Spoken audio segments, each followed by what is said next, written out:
hafði ég hár alveg hingað. Það var allt í lagi með það var alveg þétt og fínt og fallegt og í hvert skipti sem ég fór til rakar á þessum árum þá sögðu rakararnir við mig eigum við ekki að gera eitthvað skemmtilegt við þetta hárið þitt. Svo þæfðu þér hárið alveg eins og þeir gátu og ég sagði alltaf nei, ég láti þetta bara vera. En það breyttist seinna. Þú sér litin á hárinu þegar gráu strípurnar fóru að koma fram. Ég heyrði eftir það ekki minnst á hvort við ættum ekki að gera eitthvað skemmtilegt við þetta hár og ekki síðan. En það leið var alltaf svo klipping að ég væri ekki minntur á þetta og umfram bara eiginlega beðin að fá að kássast eitthvað í þessu hári mínu. Lyftaði ég aðeins upp og krullaði hér og þar og eins og gengur og sumir karlmenn voru nú þannig gerðir og með svona hár sem var búið að eiga svolítið við og svo sem fallegt.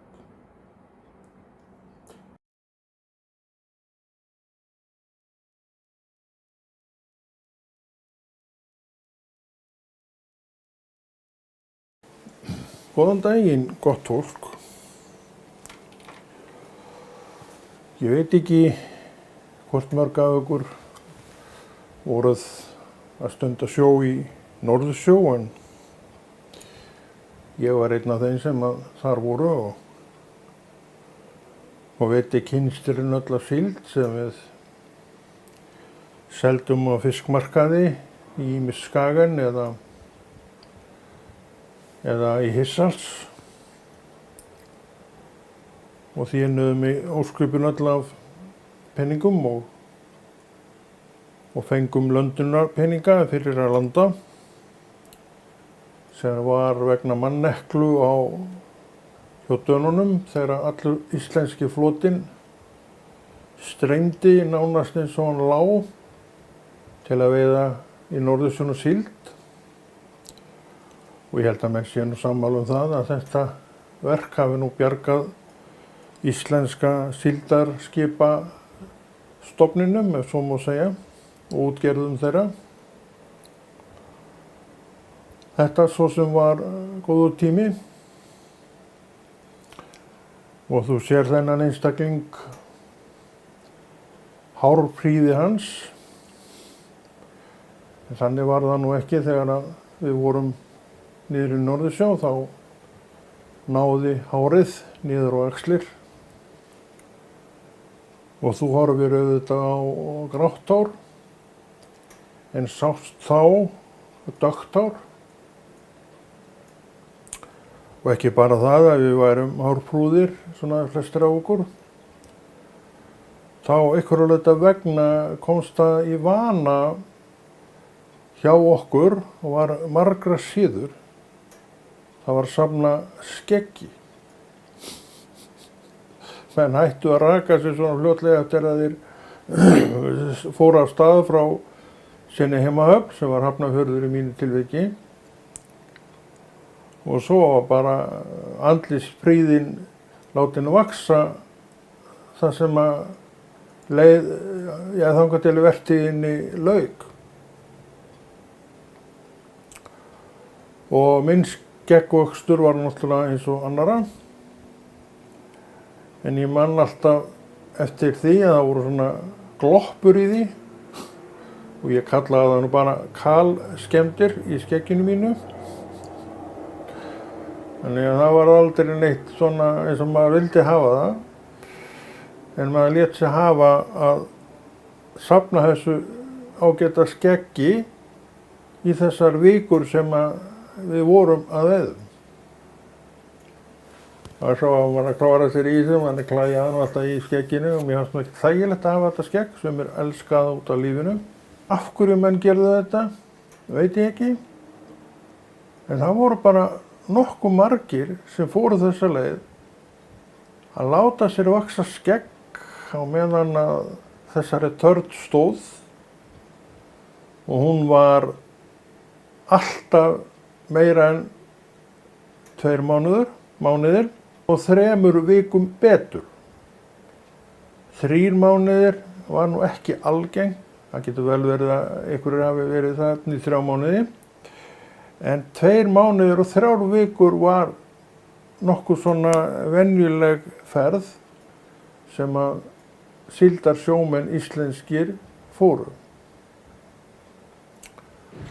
Og þeir sem sagt raka sig ekki, gera það sig sínum, svona margir, ekki allir, bara aldrei svoleiðis. Og verða skeggprúðin mjög á meðan að vertíðin er. Og síðan á heimleiðinni þá var ráðist á skeggið með sköfur og ragvélar og það allt saman fjarlægt. En það, ef á annað borð var farið út í svona skeggsöfnun, viðhélst þangað til skipið var komið á leið heim. Þannig að menn rökuðu sig ekki kannski í 2 mánuði og 3 vikur. En auðvitað snirtu þetta fram og tilbaka. Þetta er svona ein myndin af því hvað gerist þegar svona einhver bylgja fer af stað. Menn einhvern veginn bara eru með, hafa svo sem engar skoðanir á þessu og eru ekkert kannski að pæla í því hvort þeim finnst þetta nú flott eða ekki, en þeir gera þetta. Af því að einhvern veginn þessi stemming er uppi. Og hver útskýrir svoleiðis nokk. Það er ekki á mínu færi allavega. En hvað það? Þeir sem að kvöddu okkur á bryggjunni sá okkur eins og þú sér þennan mann sem ekki grár og gugginn. Allavega rakaðan og svo fór honum að vaxa skegg og það vissi enginn af því heima því að við vorum ekkert heima. Og svo bankaði heima hjá sér, eða fara að koma heim til sín eftir törnina með kynstirinn öll af alls konar vöru, til að mynda matvöru, kjúklingum, við vörunum eftir þeim þegar við vorum að bera þá heim í kossum og við komum með bjór, tollinn okkar og stundum nokkra aukakassa af Túborg eða Carlsberg gerð. Og þetta fólk horfði á okkur aftur eins og það sá okkur fara með bara venjulegt andlit, án hárs á andliti og horfðu auðvitað á síðharðan mann. Því að flestir voru nú síðhærðir á þessum tíma og var líka bylgja sem gekk meðal karlmanna. Ég held að konurnar hafa nú bara eiginlega snúðað sig, var það ekki?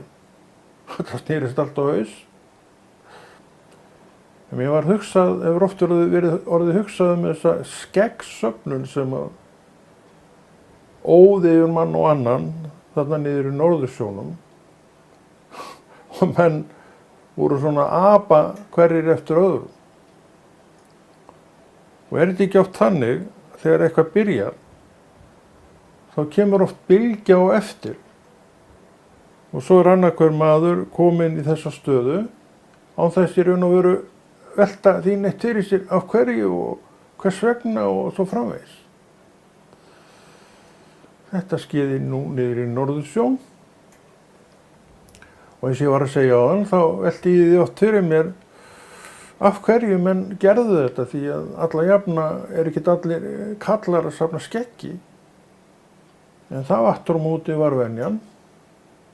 Hjá mörgum ég tel að það hafi verið obbi manna sem fór þessa leið.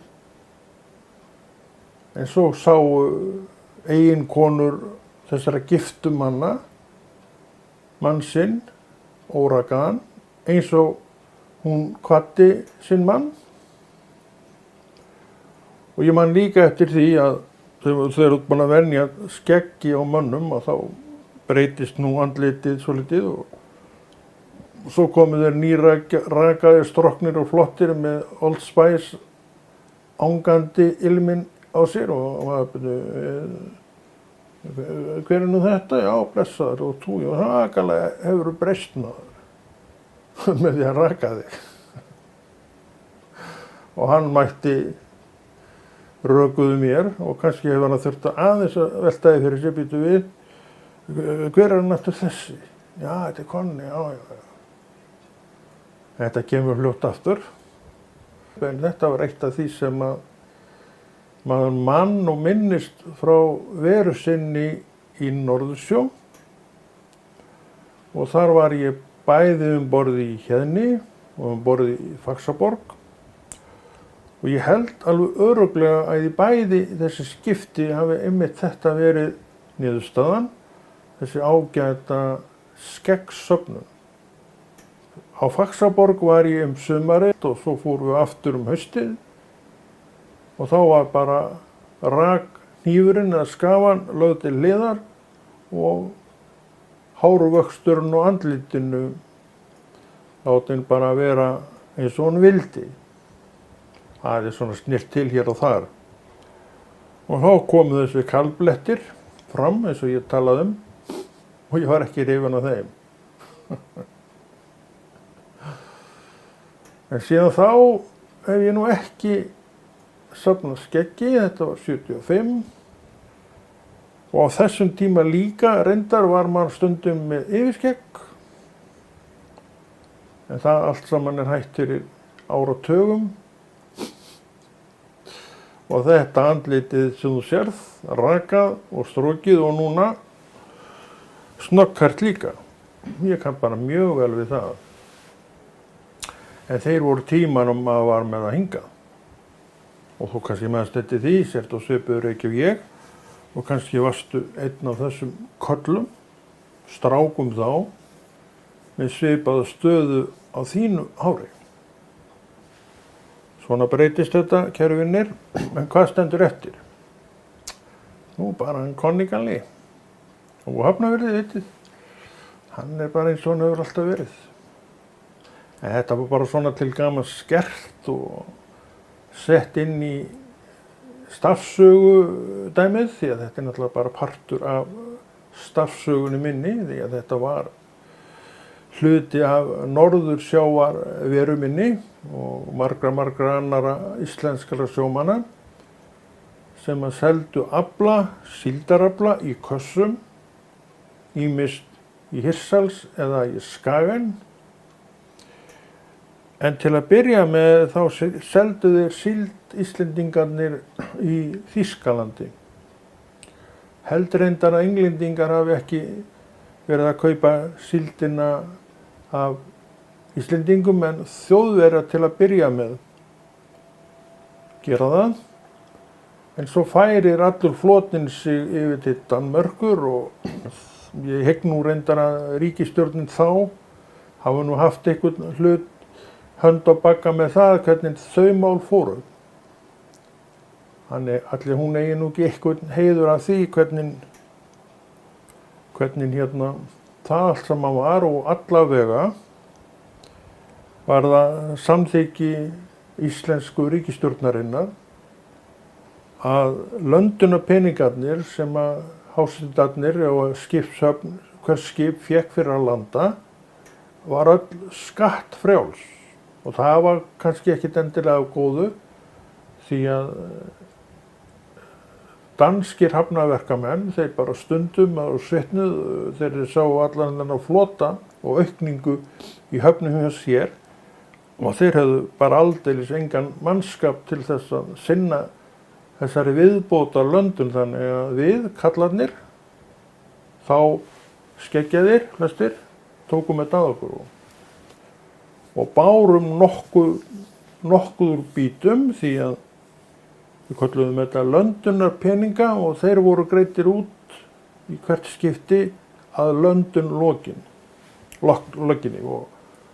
og greitt fyrir þetta með þeim hætti að þú fékkst fyrir hvert kassa sem að skipið var með. Og á aflagóðum skipum eins og Faxaborgin var að þá voru löndunarpeningarnir sem virkilega skiptu máli. Ég man það.